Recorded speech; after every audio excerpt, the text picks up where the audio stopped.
Le 17 juin 1972, en pleine campagne électorale américaine, 5 cambrioleurs sont pris en flagrant délit dans l'immeuble du Watergate. Ils étaient en train de poser des micros dans les bureaux du Parti démocrate. On découvre très vite qu'à leur tête, James McCord est un employé du comité pour la réélection du président Nixon.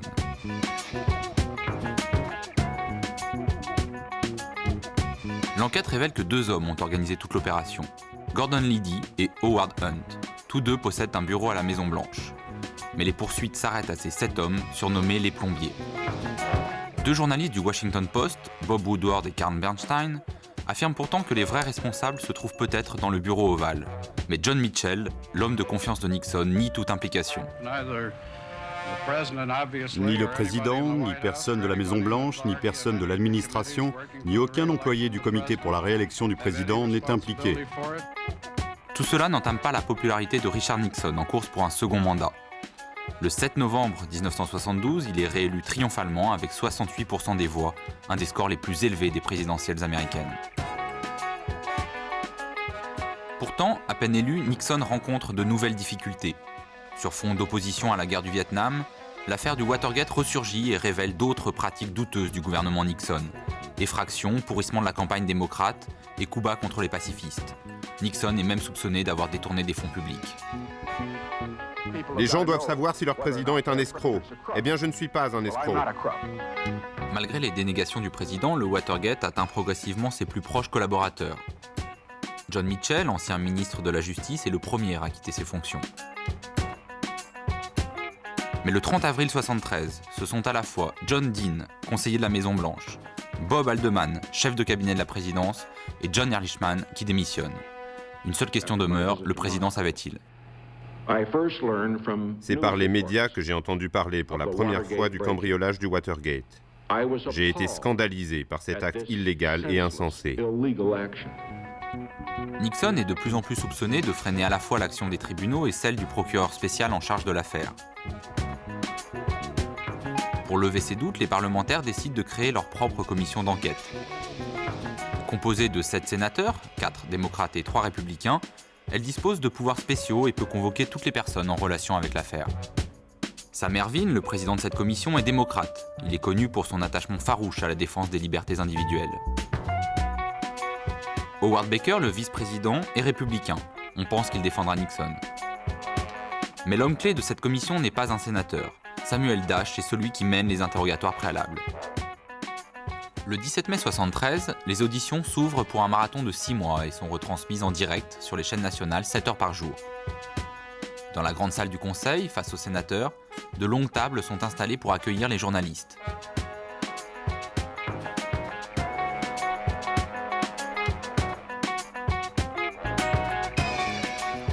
Au fond de la salle, le public se presse toujours plus nombreux. Tous les regards convergent vers la table des témoins, où vont se succéder jour après jour les hommes de Nixon.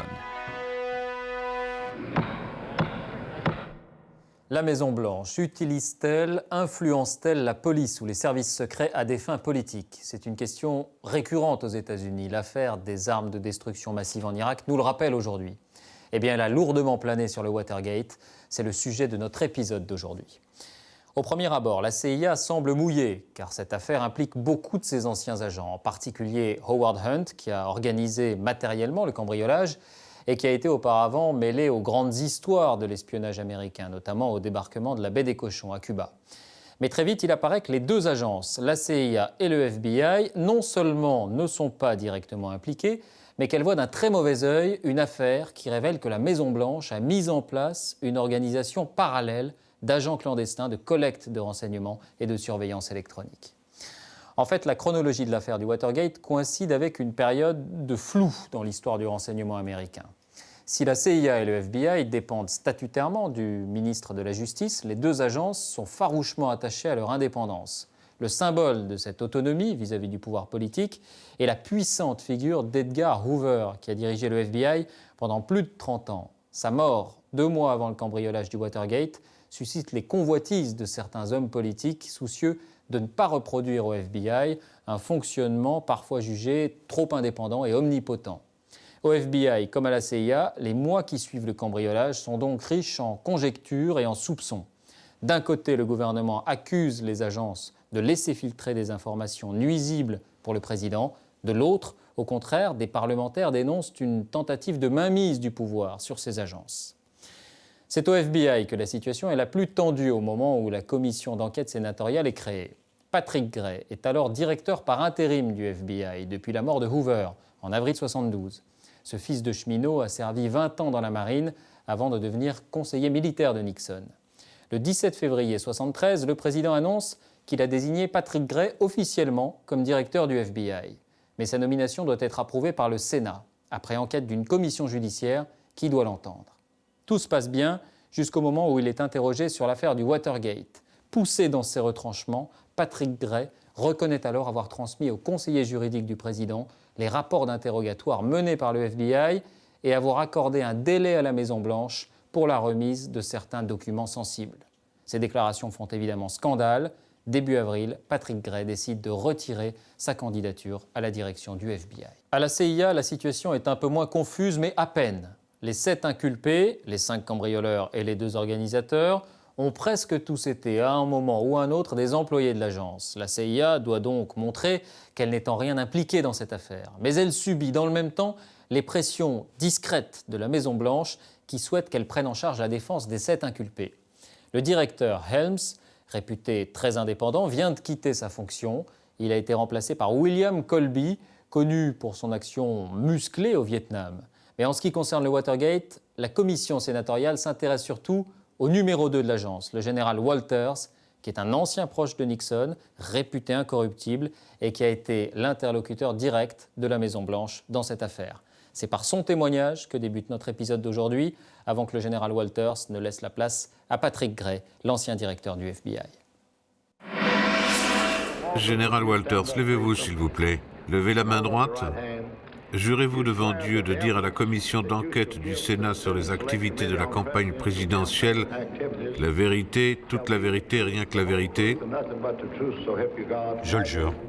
Le général Walters venait d'être nommé directeur adjoint de la CIA sous les ordres du général Helms lorsque l'affaire du Watergate se met en branle. Certaines personnes de la Maison-Blanche cherchent à utiliser la CIA pour freiner l'enquête menée par le FBI en affirmant que ces investigations risquent de mettre à jour des activités confidentielles de l'agence nécessaires à la sécurité nationale.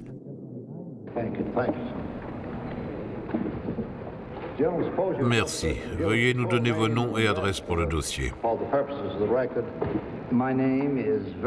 Je m'appelle Vernon A. Walters.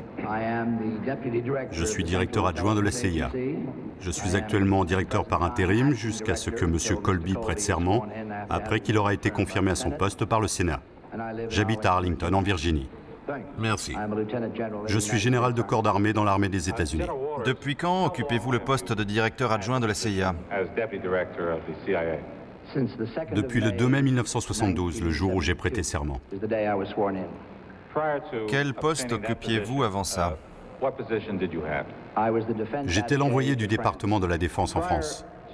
Avant de rejoindre la CIA, pouvez-vous nous dire brièvement quel contact vous avez eu, si jamais vous en avez eu, avec le président Nixon? Mon premier contact avec le président Nixon date du temps où il était vice-président. Je l'ai accompagné lors d'un voyage en Amérique du Sud. J'ai visité 8 pays avec lui. J'ai servi à la fois d'interprète, de traducteur et d'assistant. Dans 2 de ces pays, je me trouvais dans la voiture avec M. Nixon quand nous avons eu à affronter des manifestations extrêmement violentes. Si je ne disais pas à cette commission l'admiration et le respect que j'ai ressenti pour le courage et le calme dont il a fait preuve à ce moment-là, je ne dirais pas toute la vérité. Ensuite, je n'ai pas retravaillé pour M. Nixon du moment où il a quitté la vice-présidence jusqu'à ce qu'il devienne président. Je l'ai vu peut-être 2 ou 3 fois durant ces 8 ans. Après son élection au poste de président, je l'ai accompagné 2 ou 3 fois dans des pays où je pouvais lui servir de traducteur.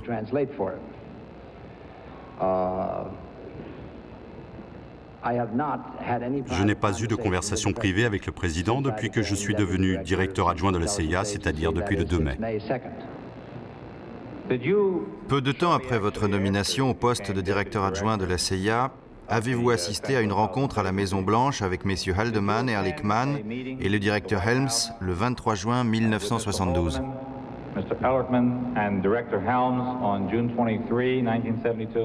Oui, j'y ai assisté. Pouvez-vous nous dire comment cette rencontre a été organisée? Dans la matinée du 23 juin, j'ai reçu un coup de téléphone. Je ne me souviens plus précisément comment, me disant que je devais me rendre au bureau de M. Ehrlichman. Vous dites que vous avez reçu un coup de téléphone? Oui. De qui? Je ne sais plus si je l'ai pris personnellement ou si c'est ma secrétaire qui a décroché. M. Helms me demandait de me rendre au bureau de M. Ehrlichman à 13h30 ce jour-là. Ça venait peut-être du secrétariat de M. Helms. M. Helms et moi-même nous sommes rendus en ville. Nous ne savions pas quel était le sujet de la rencontre. Nous avons déjeuné ensemble et à 13h30, nous nous sommes rendus au bureau de M. Ehrlichman. Très bien. Maintenant, pouvez-vous nous répéter le plus précisément possible la discussion qui s'est tenue à cette réunion? Selon vous, qui a parlé le plus durant cette rencontre? Je crois que c'est M. Haldeman. Je ne me souviens pas que M. Ehrlichman ait participé de façon active à la conversation. Maintenant, pouvez-vous dire à la Commission ce qu'a dit M. Haldeman et ce que vous et M. Helms avez dit? M. Haldeman a dit que la mise sur écoute du Watergate faisait beaucoup de bruit, que l'opposition tentait d'utiliser ça au maximum, que le FBI menait une enquête là-dessus et qu'elle pouvait aboutir à des gens importants. Il a ensuite demandé à M. Helms quel lien avait la CIA avec tout ça. M. Helms a nié énergiquement toute implication de la CIA. M. Haldeman a ajouté que l'enquête que menait le FBI au Mexique pourrait dévoiler des activités ou un engagement de la CIA.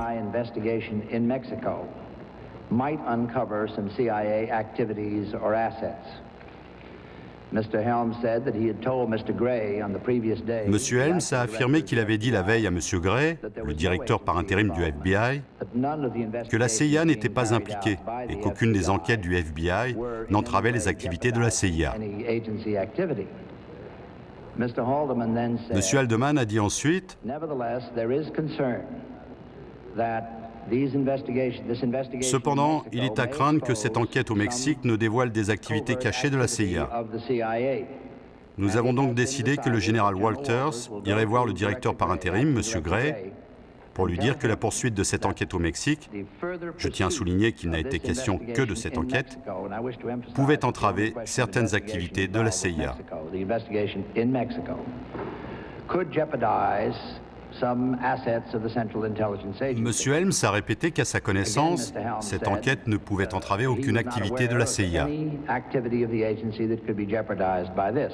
M. Haldeman a répété « Cependant, il est à craindre que cette enquête au Mexique ne dévoile des activités cachées de la CIA. Et il a été décidé que vous irez dire ceci, il s'adressait à moi, que vous irez dire ceci au directeur par intérim, M. Gray. »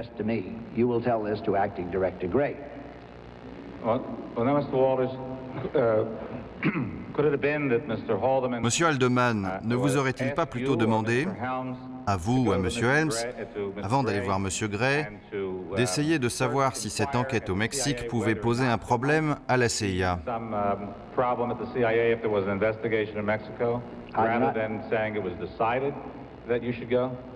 Dans mon souvenir, il ne parlait pas à la forme interrogative, mais à la forme directe.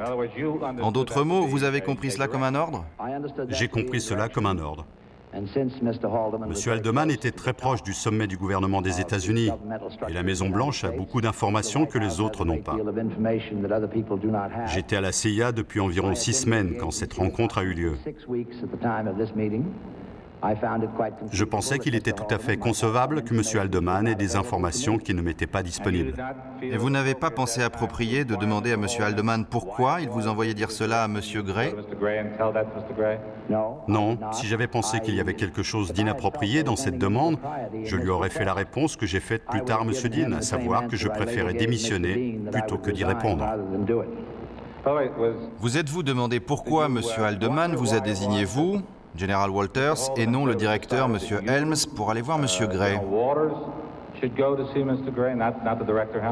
Oui, je me le suis demandé. Plusieurs hypothèses m'ont traversé l'esprit. J'ai pensé que c'était peut-être parce que j'étais militaire. Beaucoup de gens font l'erreur de croire que les militaires obéissent aveuglement. Ou bien il était au courant des tensions qu'il y avait eu dans le passé entre le FBI et la CIA.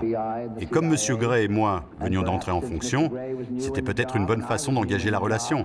Mais sa position lui permettait de régler ça comme il l'entendait.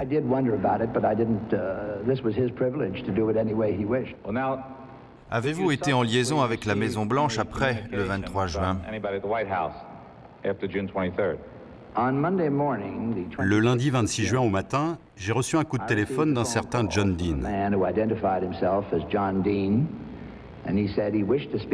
Il a dit vouloir me voir au sujet de ce dont nous avions discuté avec M. Haldeman et M. Ehrlichman le vendredi précédent. Je ne connaissais pas M. Dean. Je lui ai dit que je ne savais pas qui il était. Et il m'a répondu « Appelez donc M. Ehrlichman pour vous assurer que vous pouvez parler avec moi. » Avez-vous appelé M. Ehrlichman? Oui, j'ai eu un peu de mal à le joindre, mais finalement je l'ai eu au bout du fil et je lui ai dit « Un certain M. John Dean veut me voir à propos de la conversation que nous avons eue avec vous et M. Haldeman vendredi dernier. » Il m'a répondu « Oui, vous pouvez lui parler, c'est lui qui est chargé de l'affaire. » Avez-vous rencontré M. Dean ce jour-là? Ensuite, Le 26. j'ai rappelé M. Dean et il m'a demandé de passer le voir à 11h30 ou 11h45, je crois. Je pense que je l'ai consigné par écrit. Pouvez-vous répéter à la commission la conversation que vous avez eue avec M. Dean ce jour-là, le 26 juin 1972? M. Dean m'a dit qu'il s'occupait de l'affaire du Watergate, que ça faisait beaucoup de remous, que c'était très gênant. L'enquête du FBI menait à des gens importants, mais pourrait encore en impliquer d'autres. Le FBI travaillait sur 3 hypothèses. Le cambriolage avait été organisé soit par le Comité national du Parti républicain, soit par la CIA, soit par quelqu'un d'autre. Sur quoi j'ai répondu que je ne savais pas qui d'autre pourrait l'avoir organisé, mais que je savais que la CIA n'y était pour rien. J'ai répété à M. Dean la conversation que j'avais eue avec M. Haldeman et M. Ehrlichman le vendredi précédent. Je lui ai dit que je m'étais renseigné et qu'aucune des enquêtes du FBI ne pouvait gêner les activités ou les sources de la CIA ou bien les compromettre d'aucune manière au Mexique. Il m'a ensuite dit « Cela ne peut-il pas s'être produit à votre insu ?» J'ai répondu « Au départ, peut-être, mais j'ai enquêté. J'en ai parlé avec M. Helms et je suis certain que nous n'avons rien à voir dans cette opération dirigée contre le Comité national du Parti démocrate. » Il continue à insister sur le fait qu'il y avait sûrement quelque chose, que tous ces gens étaient des anciens de la CIA. J'ai dit qu'ils ne travaillaient plus pour la CIA au moment des faits, mais il continuait d'insister. Il m'a demandé si je ne pouvais pas apporter mon aide. Il m'a semblé qu'il tentait de voir s'il était possible de rejeter une partie de la faute sur nous. Cette impression ne venait pas d'une chose qu'il avait dite, mais plutôt du tour que prenait la conversation. Je lui ai dit que je n'avais pas eu l'occasion de consulter qui que ce soit. Je lui ai dit simplement, « Monsieur Dean, toute tentative d'impliquer la CIA dans cette affaire sulfureuse serait un désastre. Cela ruinerait la crédibilité de la CIA auprès du Congrès, auprès de la nation. Ce serait rendre un mauvais service au président. Je ne veux pas être mêlé à cela et je suis prêt à démissionner plutôt que de faire quelque chose qui impliquerait la CIA dans cette affaire. » Mes propos ont eu l'air de le surprendre. Je lui ai dit qu'impliquer des agences gouvernementales telles que la CIA ou le FBI dans une affaire douteuse de cette sorte serait un désastre pour la nation. Il a semblé accepter mes arguments de mauvaise grâce et je suis parti. Je voudrais ajouter que je n'ai pas passé la totalité de ma vie à la CIA. J'y suis entré le 2 mai 1972. Mais je suis convaincu qu'une agence de renseignement efficace est essentielle si les États-Unis veulent rester une société libre et démocratique dans notre monde cruel. Quand cette affaire a commencé, je ne prenais pas de notes sur ces conversations. Mais lorsque le mardi suivant, M. Dean a envisagé la possibilité que la CIA se soit portée garante et ait payé les salaires des suspects qui étaient en prison, j'ai compris qu'il était temps que je note ces conversations.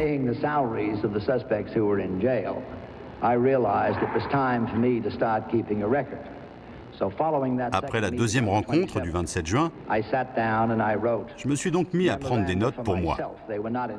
Il ne s'agissait pas de faire des comptes rendus in extenso, des conversations, ni de les reproduire dans leur entier. C'était plutôt des notes informelles pour me rafraîchir la mémoire. J'ai pris en note la rencontre avec M. Haldeman et M. Ehrlichman, la rencontre avec M. Gray, ma première rencontre avec M. Dean le 26 juin et notre deuxième rencontre le 27 juin. Le 28 juin, j'ai rencontré M. Dean pour la troisième et dernière fois. Et j'ai pris des notes là-dessus le lendemain, je crois. Le 28 juin, quand vous avez commencé à consigner ces conversations, pouvez-vous dire à la Commission ce qui vous a poussé à le faire?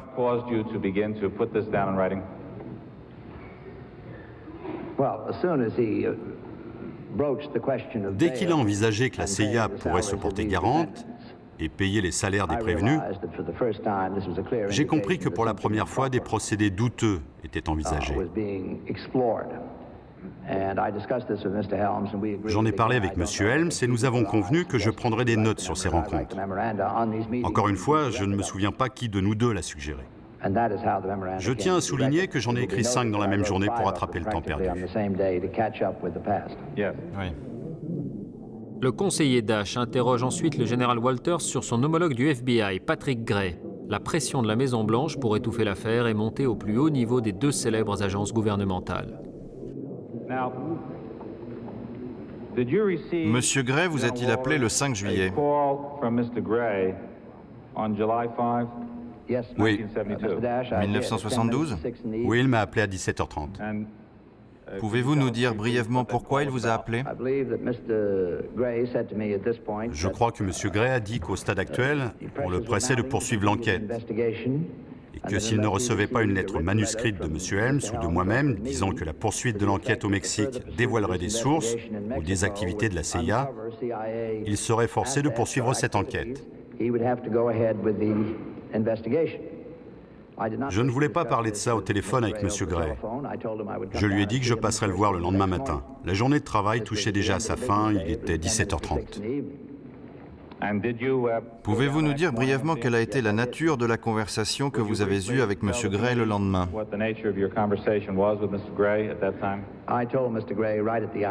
J'ai tout de suite fait savoir à M. Gray que je ne pouvais pas lui dire, et encore moins lui écrire, que la poursuite de l'enquête du FBI pourrait entraver les activités de la CIA au Mexique.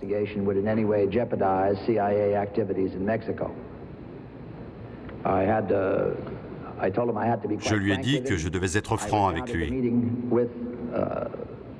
Je lui ai raconté la réunion avec M. Haldeman et M. Ehrlichman. Je lui ai dit que j'avais vu M. Dean en 3 occasions. Je lui ai répété ce que j'avais dit à M. Dean et ce que M. Dean m'avait dit. M. Gray semblait très soucieux. Nous avons convenu tous les deux que nous ne pouvions pas permettre que nos agents soient utilisés d'une façon qui nuirait à leur intégrité. Étant donné que je rapporte ici les propos de quelqu'un, j'aimerais me reporter à mes notes. Ces notes, contrairement aux autres, ont été écrites, je crois, le jour même de ma rencontre avec M. Gray. Très bien, reportez-vous à vos notes et lisez-nous les passages que vous désirez. Je lui ai finalement dit que si on m'ordonnait de lui écrire une lettre disant que la future enquête sur cette affaire entraverait la sécurité des États-Unis dans le cadre d'opérations secrètes de la CIA, je demanderais à voir le président pour lui expliquer en quoi, selon moi, cela pourrait lui nuire.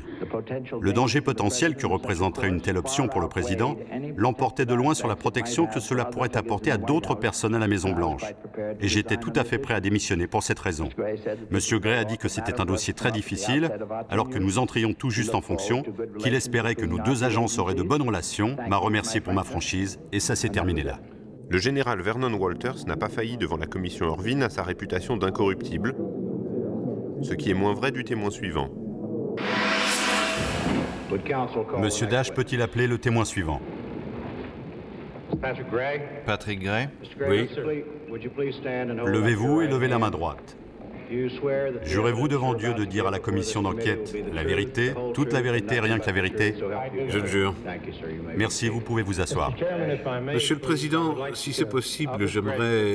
Avant toute chose, Monsieur Gray, pouvez-vous nous donner vos noms et adresses pour les besoins du dossier? Je m'appelle Louis-Patrick Gray III, j'habite à Stonington, dans le Connecticut. Patrick Gray avait pris l'intérim d'Edgar Hoover à la tête du FBI. Il n'en deviendra pourtant jamais le directeur. Il a en effet accepté de détruire, sur ordre des plus hauts collaborateurs de Nixon, des documents compromettants trouvés dans le coffre de Howard Hunt, le principal organisateur du Watergate. Parmi ces documents se trouvaient des faux télégrammes fabriqués par Hunt pour impliquer John Kennedy dans l'assassinat du président du Sud-Vietnam. Monsieur le Président, l'interrogatoire de Monsieur Gray sera mené par le conseiller en chef adjoint. Mais je crois, Monsieur Gray, que vous désirez d'abord lire une déclaration à la Commission. Oui, si la Commission m'y autorise, j'aimerais lire cette déclaration.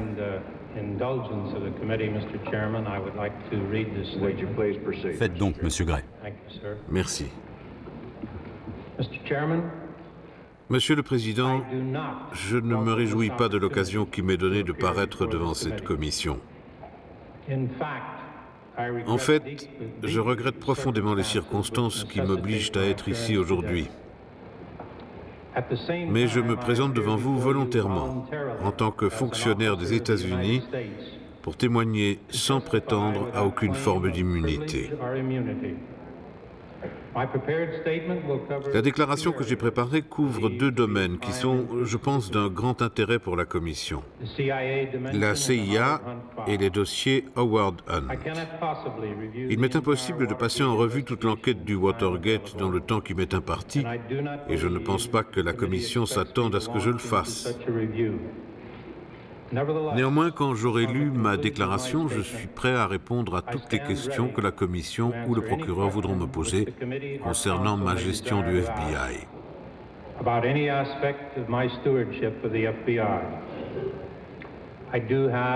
Monsieur le Président, je ferai quelques remarques préliminaires avant d'aborder les sujets que je pense être d'un intérêt primordial pour la Commission.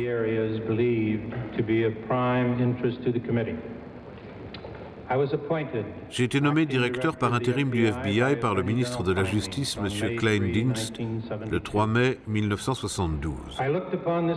Je considérais cette nomination comme une manière de servir mon pays, tout comme je l'avais servi dans la marine américaine durant 26 ans. Je me réjouissais de le servir encore de longues années en compagnie du personnel respectable et dévoué du FBI.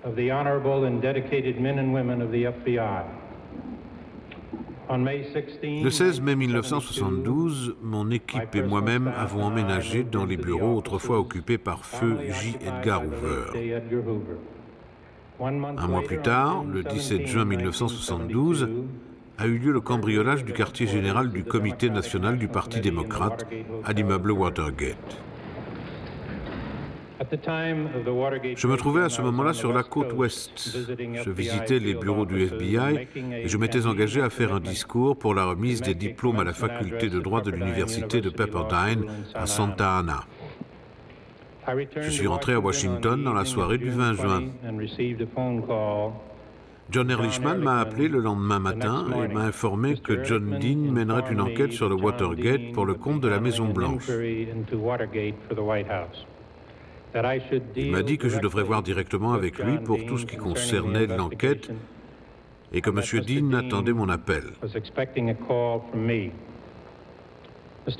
Ehrlichman et moi-même avons ensuite discuté de la mise en place d'une procédure de protection contre les fuites. Je lui ai dit que nous traitions cette affaire en priorité et que toutes nos procédures habituelles étaient activées. Je lui ai également indiqué que nous allions mener sans attendre une enquête énergique et que nous aurions certainement des gens à interroger à la Maison-Blanche. De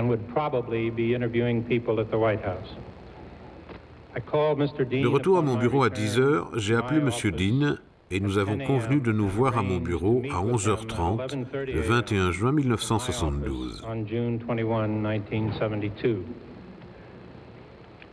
Lors de notre rencontre, il a souligné le caractère très sensible de l'enquête et la nécessité d'éviter les fuites en pleine campagne présidentielle. Il m'a également informé qu'il était responsable de l'enquête pour la Maison-Blanche et qu'il serait présent si des membres du personnel de la Maison-Blanche venaient à être interrogés. M. Dean a spécifié qu'il y assisterait en sa qualité officielle de conseiller du président. J'ai demandé explicitement 2 fois à M. Dean s'il ferait ses rapports directement au président. Je crois l'avoir demandé une fois en cette occasion, l'autre étant lorsque nous avons discuté de la transmission de certains dossiers du FBI dont il avait besoin pour son enquête. J'ai demandé à M. Dean s'il ferait ses rapports directement au président ou s'il passerait par M. Haldeman ou M. Ehrlichman. Il m'a informé qu'il ferait ses rapports directement au président. Avant l'entrevue avec messieurs Dean et Ehrlichman, qui s'est tenue dans le bureau de M. Ehrlichman le 28 juin 1972, je n'avais pas connaissance de l'existence de ces dossiers ou des informations et des instructions que j'allais recevoir ce soir-là.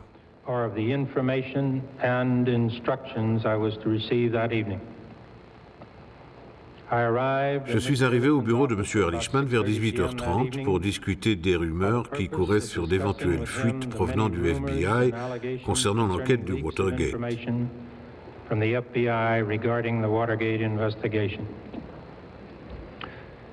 L'une de ses secrétaires m'a dit d'aller directement dans son bureau privé. M. Dean était dans le bureau avec M. Ehrlichman. Je me souviens d'avoir été surpris de le trouver là, car je ne savais pas qu'il devait assister à la rencontre. Après les salutations d'usage, M. Ehrlichman a dit quelque chose comme « John a quelque chose à vous remettre ». J'ai alors remarqué que M. Dean avait dans les mains 2 chemises de taille réglementaire. Selon mes souvenirs, les chemises n'étaient pas dans des enveloppes à ce moment-là. M. Dean m'a dit que ces dossiers contenaient les copies de documents sensibles et confidentiels de nature politique sur lesquels Howard Hunt avait travaillé. Il a ajouté qu'ils concernaient de plus ou moins près la sécurité nationale, qu'ils n'avaient rien à voir avec le Watergate. M.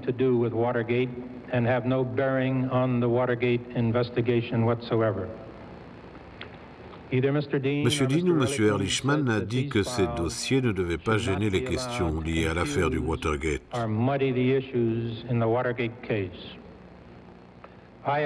J'ai demandé si ces dossiers devaient faire partie du dossier du FBI sur le Watergate. M. Dean a répondu que non, mais qu'il voulait pouvoir dire, si on le lui demandait plus tard, qu'il avait remis tous les dossiers de Howard Hunt au FBI.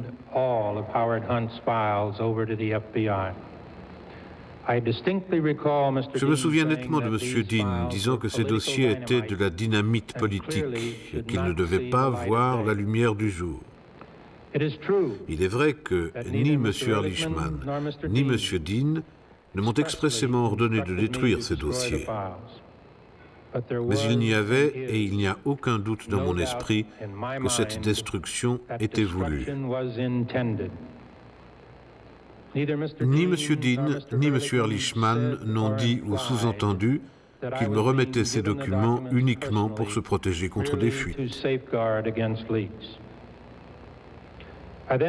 J'ai ensuite quitté le bureau de M. Ehrlichman avec les 2 enveloppes Kraft contenant les dossiers. Je suis allé à ma voiture, j'ai mis les dossiers dans mon attaché-caisse et je me suis rendu à mon appartement. J'ai caché les dossiers dans mon placard sous une pile de chemises. 2 ou 3 semaines plus tard, je les ai emportés au bureau et je les ai mis dans mon coffre. Si je me souviens bien, j'ai emporté les dossiers à Stonington, dans le Connecticut, fin septembre ou début octobre 1972, et je les ai mis dans le tiroir d'une commode près de ma chambre. J'avais l'intention de les brûler, mais je n'en ai pas eu le temps. Je suis tombé malade, j'ai été hospitalisé, puis je suis parti en convalescence durant la 2e moitié de novembre et jusqu'en décembre. Je me souviens très bien que je les ai brûlés pendant la semaine de Noël, avec tous les papiers cadeaux qui s'étaient accumulés juste après Noël. Jusque-là, je n'avais pas lu ni examiné ces dossiers. Mais avant de les jeter au feu, j'ai ouvert l'un d'eux. Il contenait ce qui semblait être des copies de télégrammes top secrets du département d'État.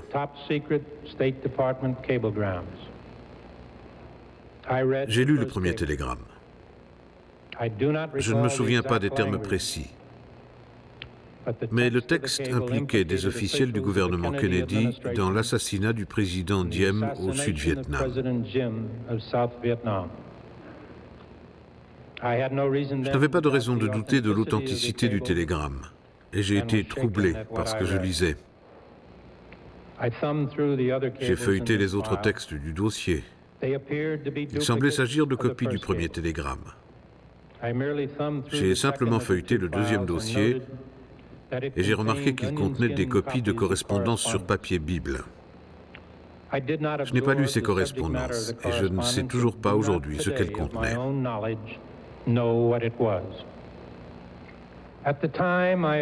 Quand j'ai accepté les deux dossiers que m'ont remis M. Dean et M. Ehrlichman, puis quand je les ai détruits, avant de nier avoir reçu et détruit ces documents devant Henry Peterson le 16 avril, je pensais agir fidèlement, loyalement et dans la légalité, conformément aux ordres qui m'avaient été donnés par les adjoints haut placés du président des États-Unis.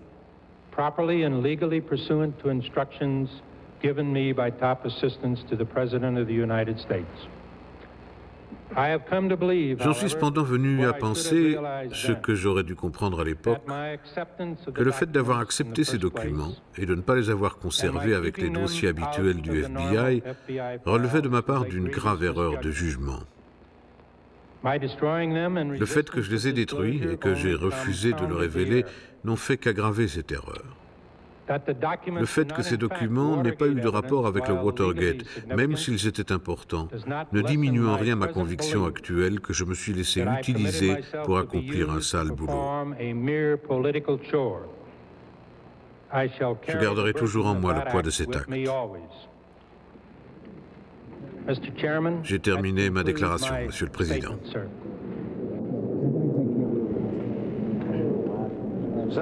Sénateur Inouye.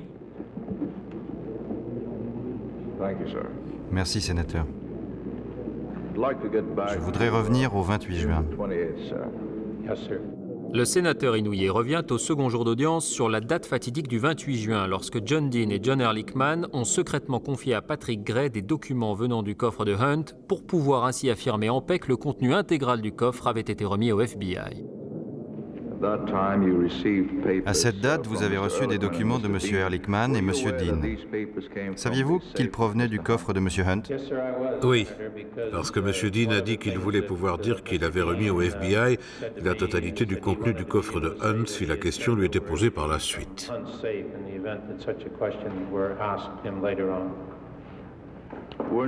Vous ne soupçonniez pas que le coffre de M. Hunt pouvait contenir des documents très sensibles? Je savais, grâce à l'avancée de notre enquête, que M. Hunt avait travaillé sur l'affaire des fuites des dossiers du Pentagone.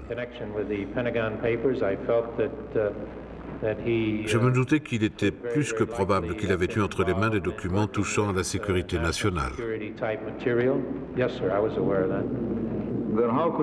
Dans ce cas, comment avez-vous pu conclure que les documents qui étaient dans le bureau de M. Hunt n'avaient rien à voir avec le cambriolage du Watergate? J'ai cru ce que me disaient M. Dean et M. Ehrlichman. Je l'ai déjà dit, selon nos informations, Hunt avait travaillé à la Maison-Blanche sur l'affaire des dossiers du Pentagone et sur d'autres affaires de ce type. Je pensais donc qu'il était très probable qu'il y ait dans ce coffre des documents concernant la sécurité nationale. Ils vous ont fait comprendre que ces documents étaient très sensibles?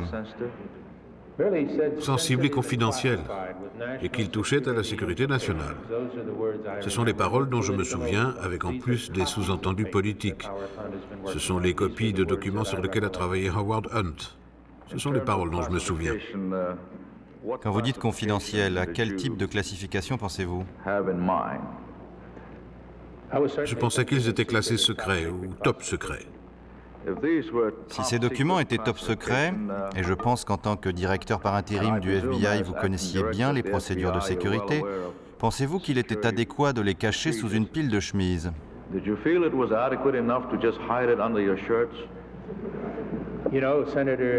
En toute franchise, je n'y ai même pas pensé. En fait, l'appartement que j'habitais à Harbor Square était très sûr, bien plus que le ministère de la Justice, pourrais-je ajouter.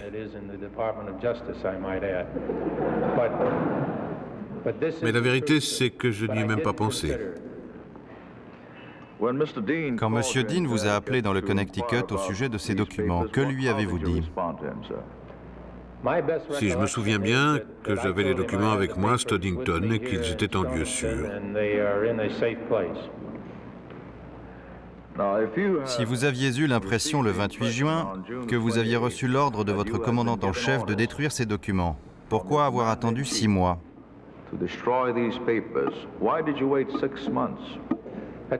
C'est une très bonne question. J'y ai beaucoup réfléchi moi-même. À l'époque, je pensais qu'il n'y avait pas d'urgence. Ces documents étaient en ma possession et j'allais les brûler. C'était tout à fait clair dans mon esprit. J'ai eu un peu honte de l'avouer, mais à ce moment-là, je ne savais même pas que les 2 petites corbeilles rouges qui étaient dans le bureau du directeur exécutif du FBI étaient destinées à la destruction de documents.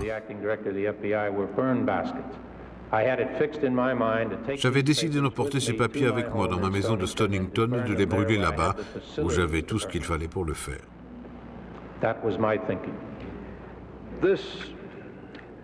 Si c'était un acte légal, n'avez-vous pas trouvé un peu étrange qu'Ehrlichman et Dean vous demandent de faire le sale boulot? Pourquoi ne pouvaient-ils pas les brûler eux-mêmes dans leur poubelle? En y repensant, et ça ne m'avait pas choqué sur le moment, je pense qu'ils voulaient vraiment pouvoir dire que John Dean avait remis au FBI tout le contenu du coffre de Howard Hunt.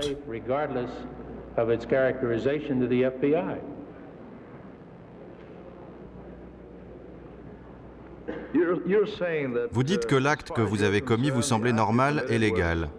Vous n'avez pas été curieux de savoir pourquoi ces hommes vous demandaient dans le plus grand secret de détruire ces papiers? Non, je n'ai pas éprouvé cette curiosité. Je ne vous dirai pas ici que tout ça était normal, parce que je sais maintenant que ça ne l'était pas. Mais à ce moment-là, vous pensiez qu'il n'y avait rien de mal dans tout ça? Oui. Si c'était le cas, pourquoi M. John Wesley Dean III n'a-t-il pas emporté chez lui les documents pour les brûler dans son jardin? Je ne me suis pas posé ces questions en raison de ma formation et de ma relation avec la Maison-Blanche. Lorsque je servais dans la marine, je révérais ce lieu et les gens qui y travaillaient. Je les respectais et je n'avais aucune raison d'être soupçonneux. Vous avez donc fait preuve d'insubordination en attendant 6 mois pour détruire les documents et en ne suivant pas les ordres du président des États-Unis. Oui, c'est ce qu'on peut en conclure. Pourquoi avoir attendu 6 mois? Comme je l'ai déjà dit, je n'étais pas pressé de les brûler. Je savais que je devais le faire, mais je n'avais pas de quoi les brûler à mon appartement de Harbor Square. Et je ne savais pas que je pouvais les brûler dans les poubelles qui étaient dans mon bureau au FBI. Je vous remercie. Sénateur Talmadge, Monsieur Gray, vous avez servi longtemps dans la marine, je crois. Le sénateur Talmadge, qui est comme Patrick Gray un ancien de la marine américaine, veut remonter la chaîne des responsabilités et surtout comprendre pourquoi Gray a reconnu devant la commission sénatoriale des agissements sur lesquels il avait menti lors du procès criminel quelques mois auparavant. Oui, 26 ans. Quel était votre rang quand vous l'avez quitté? Capitaine. Vous aviez l'habitude d'exécuter les ordres de vos supérieurs. Oui, j'ai suivi l'entraînement de la marine, j'ai l'habitude de dire à vos ordres. Moi aussi, j'ai servi dans la marine.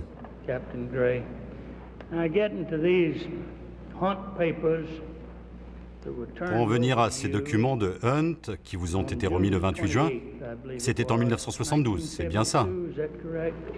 Oui, en fin d'après-midi.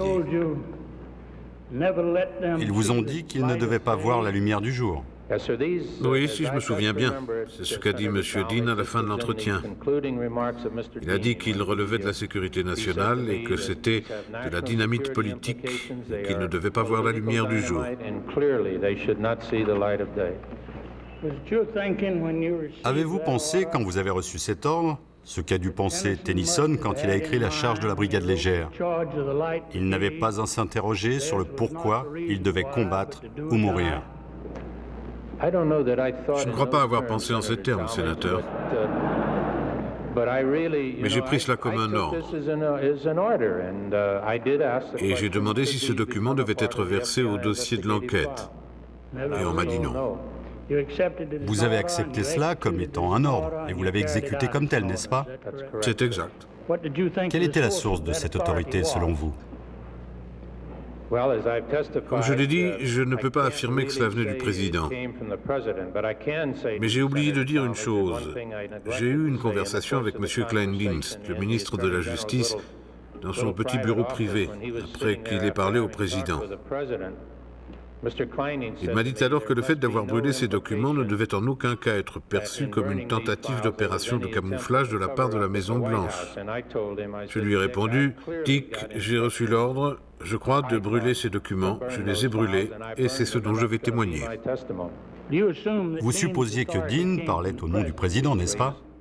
Il était là en présence de l'adjoint le plus haut placé du président. Vous pensiez qu'Ehrlichman avait reçu ces ordres du président? Tout me poussait à croire qu'ils agissaient au nom du président. Vous pensiez que cela provenait du chef de l'exécutif des États-Unis d'Amérique, de subordonnés agissant en son nom? C'est ce que j'ai supposé, mais pour être tout à fait franc, je dois dire que je ne peux pas témoigner sous serment que le président leur a ordonné de faire ça. Je comprends ça. Mais j'ai supposé... Quand vous étiez dans la marine, si vous receviez un ordre du commandant de la flotte, vous supposiez qu'il provenait du chef des opérations navales, n'est-ce pas? C'est exact. Et dans la mesure où il avait été nommé par le président des États-Unis, cela provenait du président, c'est bien cela? Oui, c'est exact. J'aimerais vous demander une chose très importante. Les seules preuves qu'a eu la commission jusqu'à ce jour impliquant le président des États-Unis proviennent de John Dean, de vous-même et du général Walters. Pensez-vous que la conversation que vous avez eue avec le président le 6 juillet 1972 ait suffi pour le prévenir que des membres du personnel de la Maison-Blanche tentaient de faire obstacle à la justice? Je ne voyais pas ça comme une manœuvre d'obstruction à la justice, mais je pense que je devais le prévenir que des membres de la Maison-Blanche tentaient d'utiliser le FBI et la CIA.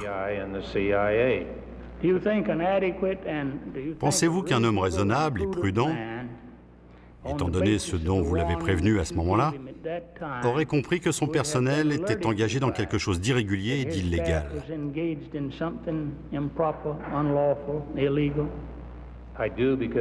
Oui.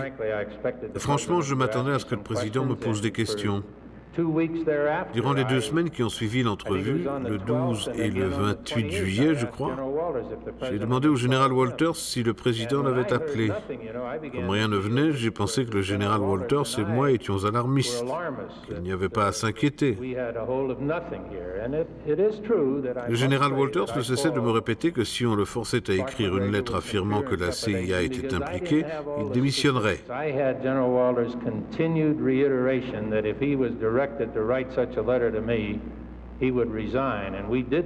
Nous avons parlé de sa démission et je lui ai même fait savoir que j'en avais parlé à mon équipe. Une ou deux dernières choses. Je pense que j'arrive au bout du temps qui m'est imparti, capitaine. Vous aviez nié devant quelqu'un avoir brûlé ces documents durant les fêtes de Noël dans le Connecticut. Devant qui avez-vous nié? Devant l'assistant du ministre de la Justice, Henry Peterson, le 16 avril de l'année en cours, dans mon bureau. Avez-vous nié une autre fois en inventant une histoire ou en mentant?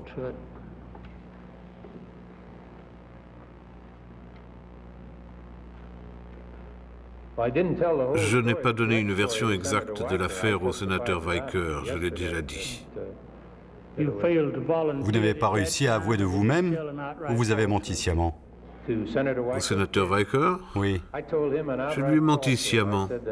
Je lui ai dit que j'avais brûlé ces documents le 3 juillet dans la poubelle de mon bureau au FBI. Ce n'était pas vrai, je ne lui ai pas dit la vérité.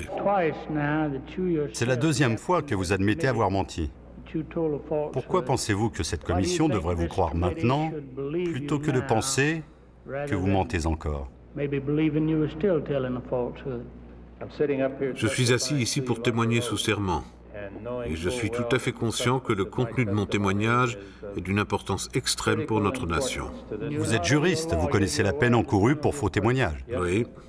Merci, capitaine, je n'ai pas d'autres questions.